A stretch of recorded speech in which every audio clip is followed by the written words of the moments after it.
Hi, Ryan. Over here. I got to ask about the Rubik's Cube first. I saw you playing with that. What's the deal with that?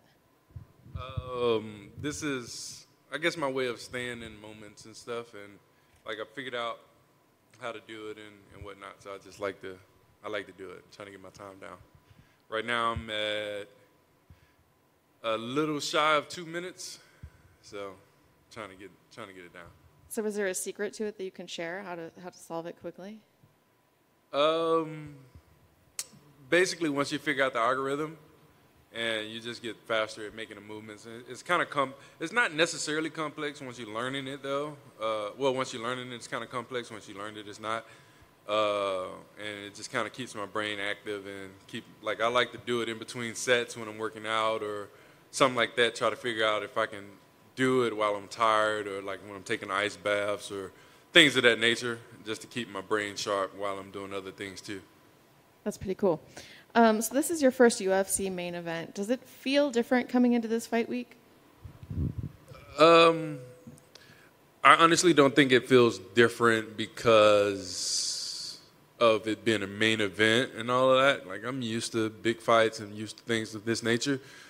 I think it feels different because I feel different as a person. Like, I'm happier. Like, I feel better. We took care of my body. I brought in a nutritionist, so like I feel good. And like to me, it feels different because of that, not because of the magnitude of the fight. So you mentioned that you feel happier, which is kind of funny because one of my questions was about Anthony saying that you seemed angry. So can you kind of speak on that? Why do you think he thinks that? I think maybe the tone that came off, because it wasn't the fact that I'm angry when I said what I said. I'm not angry. I'm very, very happy. I have a lot of respect for him. I'm happy. I'm in a good place. Like, I've seen where this takes my family. Like, I've had a glimpse of it, like being able to take my wife on a trip. You got my ring? Yeah. Oh.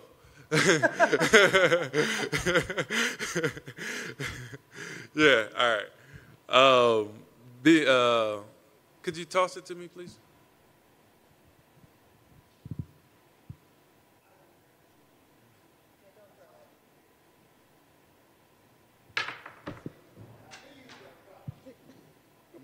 I fight for a reason.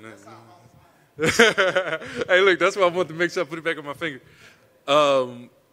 Being able to do things like taking my wife on a vacation, taking my brother, like we went to Vegas, and I like being able to get a suite and the things that we've been able to do, actually hanging out with my family, being in moments and stuff, I'm much, much happier now.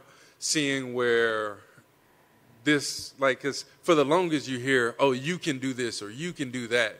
But for the longest, when you're fighting for free, hearing that you can be champion of the world, you're looking down a dark tunnel. And now I've gotten to the point to where I can see glimpses of the light. And now it just makes me stronger. It makes me freer. And I'm happy because I'm actually seeing fruits of my labor now. So what do you think of this matchup? What was your first thought when it was proposed to you? Well, technically it wasn't proposed to me. I called for it after I fought Misha. Because I didn't call for him per se. I called for the spot. So whatever he thinks I have against him, I don't. That's why I said whoever shows up. After the Misha fight, I was like, only fight I knew about that makes sense for me was Smith and Crute. They were fighting each other. I was already lined up to fight Crute before, like a couple years ago, and I broke my hand. And so I was like, why not? I've taken it before, so... and Smith was already ranked number 6, and I've seen him giving people opportunities, which that's why I say I'm not angry at him. I have respect for him because this is an opportunity for me he didn't have to give me. He didn't have to look back, because I can't guarantee you I'm going to look back when I get there. So I appreciate that he's actually doing this. Like, and I understand it's a business, and he'll get paid, like he said, no matter what. He's getting paid whatever he's getting paid to fight whoever he's going to fight. So it could either be back or forward. He's still going to. So I appreciate the fact that he did, take it. Like, I appreciate that. So I didn't necessarily call for the fight. I called for the spot, and he took it. What do you think a win over Anthony will do for your career? A win over Anthony, it kind of puts me in a position where, like I said, everything I've been fighting for, because in order to get the financial stability that I strive for my family, I have to beat them and I have to keep going because I have to get the belt. That's how you make the most money in this sport, is champion. Unless you're some mega superstar, but most mega superstars have fought for the title or had the title. So either way it go, I got to get there and I got to win. Thank you. Amen. You see this stuff about Anthony feeling slightly disrespected or feeling that you don't have respect for him. Do you think that's just the UFC promotional machine in work, and actually like words get misconstrued and you can lose? I honestly don't know where it came from. For whatever reason, he feel that way, in which, I can't do anything about it. The thing is, when that came out, no one reached out to me to see if I was angry, which it really wouldn't matter because I don't do many interviews anyway. And I think the only one I did now is Gavin, and that's about the only person that I'll talk to, and I think probably you if you called. And so I don't necessarily know where it came from. No one talked to me about it before anyone went off saying, like, I think I tweeted, because DC said it that night, because I was just so happened to be watching, and it came up, and I was like, oh, shit, that looked like me. Oh, wait, that's me. The weirdest thing, man. So, because me and my wife were sitting there watching it, and I was like, oh, snap, all right, cool, that's what we did. And DC was like, man, Spann seems angry. And it's not that I'm angry, man. I'm fighting for something. Like, I can't let anyone take it. It doesn't matter who shows up, who it is. I can't let anyone take it. Like, it's not anger. I'm not angry. Like, now I feel like I'm in a therapy session. You're angry. I'm not angry. Woosah. But count to 10. Deep yeah.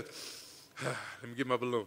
But I don't know where it came from. But it doesn't matter because it won't change anything. The result's still going to be the same. What do you think about him as a fighter, like in terms of his skills compared to yours? That old question.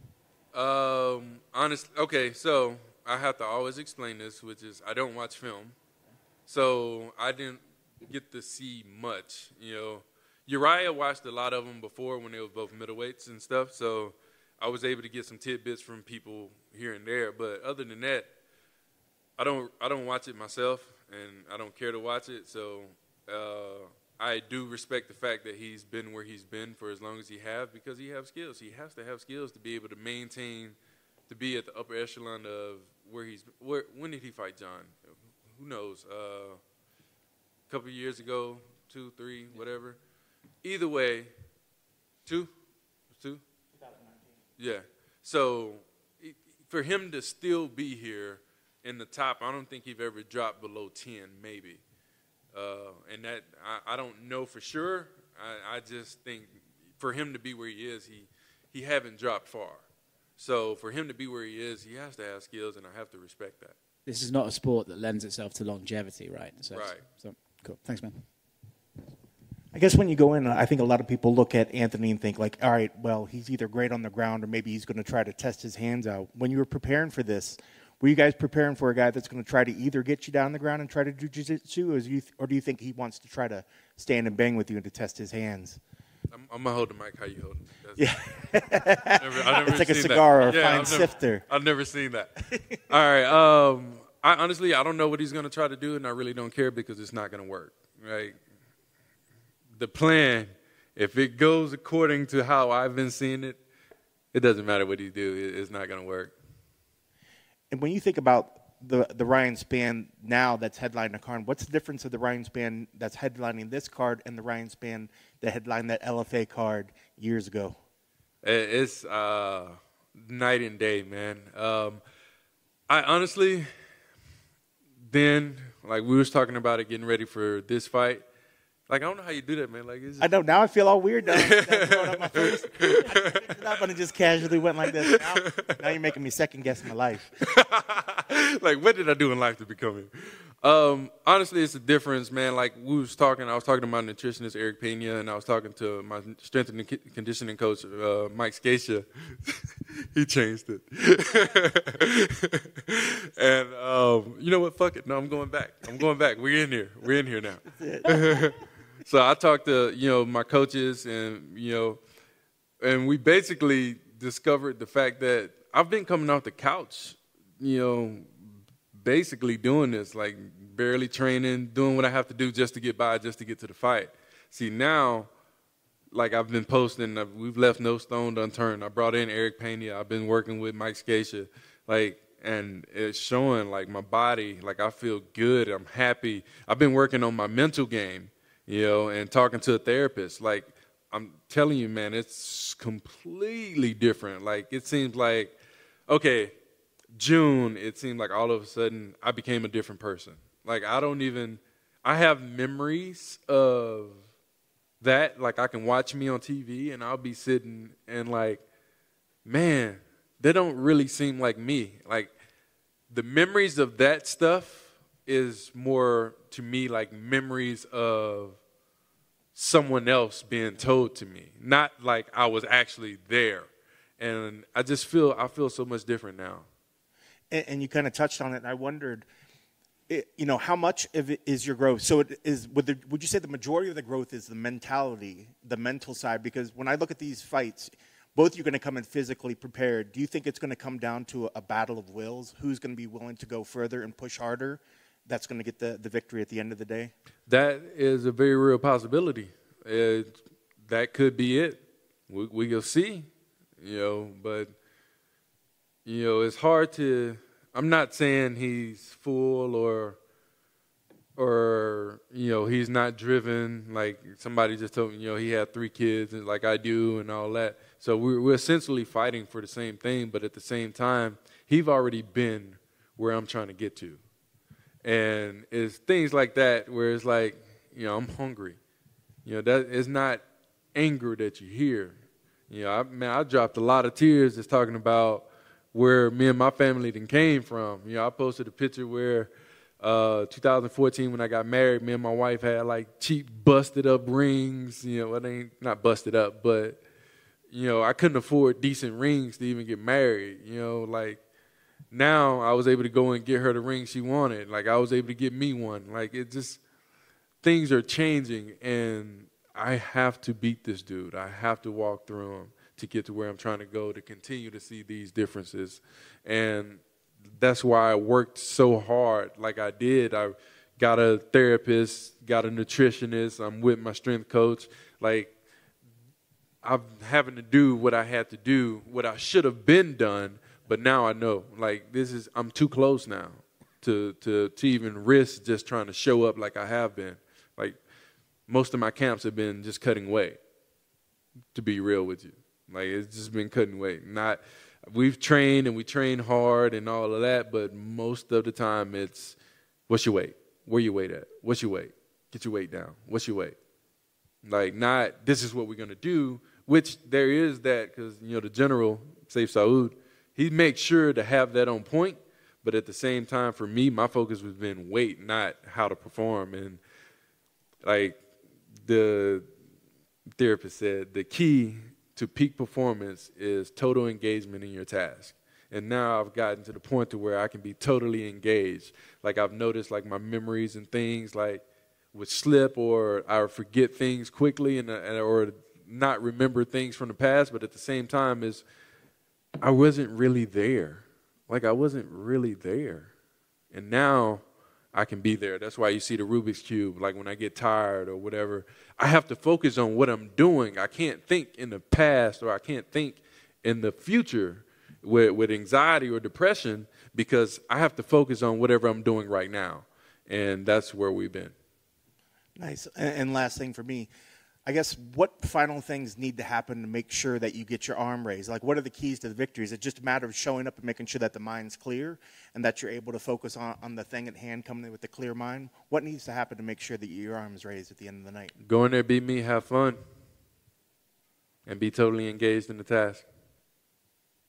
I dig it. Best of luck. You can keep that mic the way you hold it.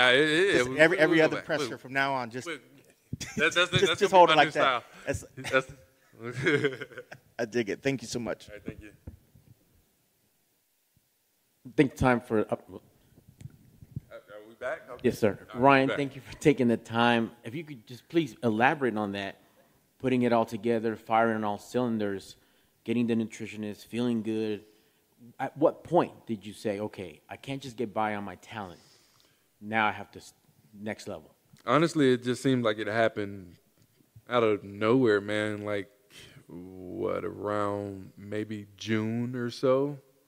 It just seems like my life just changed. Like, I became a totally different person, a freer person, to where I can understand what I need to do and what I need to accomplish, what I need to do to accomplish what I want to accomplish. And it just seemed like it just kind of happened out of nowhere. I don't know if it was because I was approaching 30. Damn, that's the first time I said that in public. Like, oh my gosh, I'm 30 years old. Man. Oh, man, I can't believe it. Yeah, y'all probably going to see that thing they did. I was crying at my birthday party, ain't going to lie. I was looking at my mama like, man, your youngest is 30. Oh, man. But it seemed like it kind of happened out of nowhere.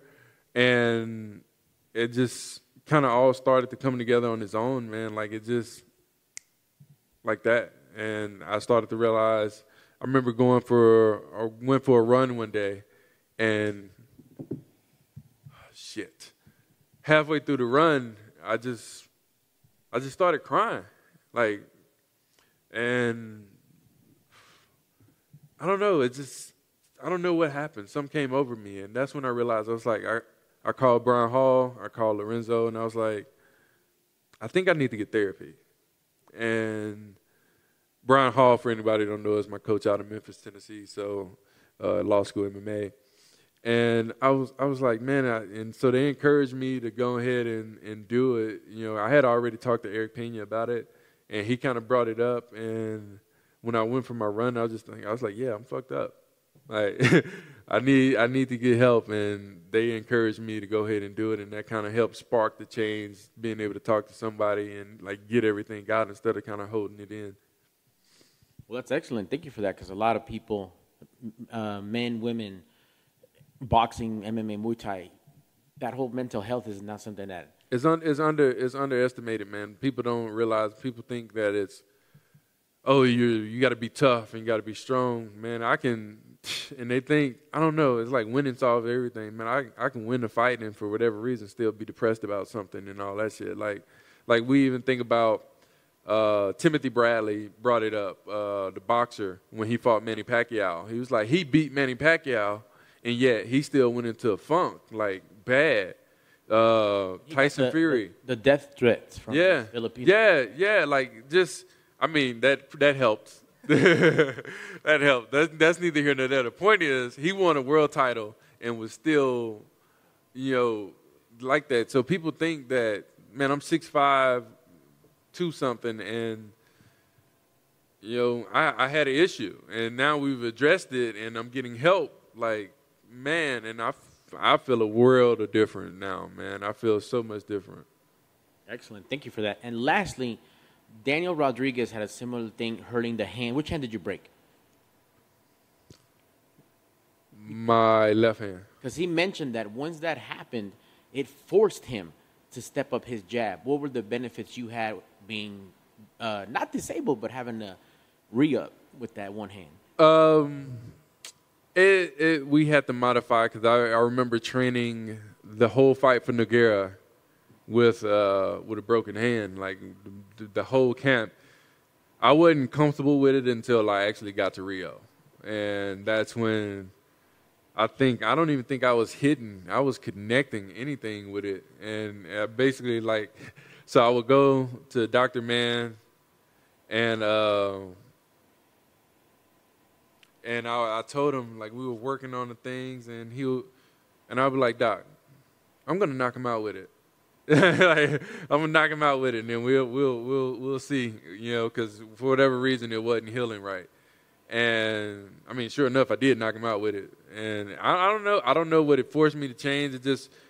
It put me in a different perspective on how to fight. Instead of trying to be all strong and powerful, I learned how to fight without, you know, having to be all muscly, if that makes any sense. Like, I ain't got to hit anything hard to get my point across. Makes perfect sense. Thank you, sir, and good luck on Saturday. Thank you. Appreciate it.